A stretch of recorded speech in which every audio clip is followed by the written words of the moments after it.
हमारे ख्याल में टूरिज़म को इसलिए खोलना चाहिए कि वो इलाके जिधर टूरिज़म सिर्फ 3-4 महीने होते हैं गर्मियों के, जिधर लोग उनका रोज़गार टूरिज़म की वजह से होता है, अगर वो हमने ये 2-3-4 महीने चले गए इसके लॉकडाउन के अंदर, जो एरियाज़ हमने बंद किए हुए हैं, तो वो लोगों को उसके बाद सर्दियों में तो कोई आमदनी नहीं होती, तो और उन इलाकों में गुर्बत हो जाएगी।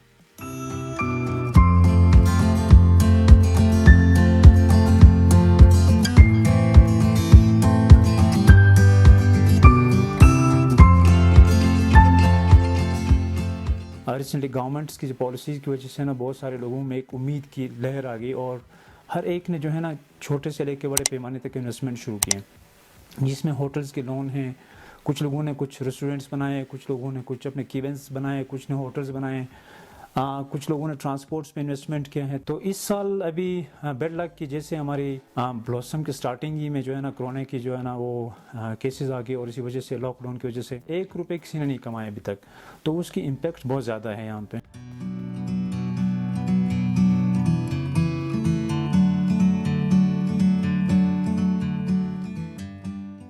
तो मेरे हिसाब से टूरिज़म पे बैन होना चाहिए। अगर हम टूरिज़म को खोल देते हैं तो उससे काफ़ी नुकसान का हमें सामना करना पड़ सकता है। ये जो एक पूरा सीज़न चलता है टूरिज़म का यहाँ पे, वो तकरीबन आधे से ज़्यादा गुजर चुका है। तो ऐसे हालात में मुझे नहीं लगता कि होटल मालिकान और जो दूसरे लोग इस कारोबार से वाबस्ता है वो SOPs को बरकरार रख सकेंगे। So I do think that it's a good thing that the government said no one is allowed to come here. I think that's what we need at this point, because I don't think it's possible to expect tourists to be responsible in Pakistan. People aren't even responsible enough to keep natural places clean, let alone follow a bunch of SOPs.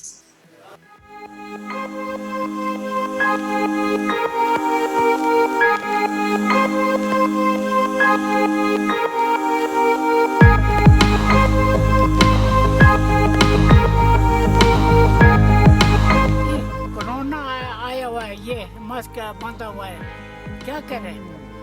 ये सारा सब कुछ ठप है, कुछ भी नहीं है।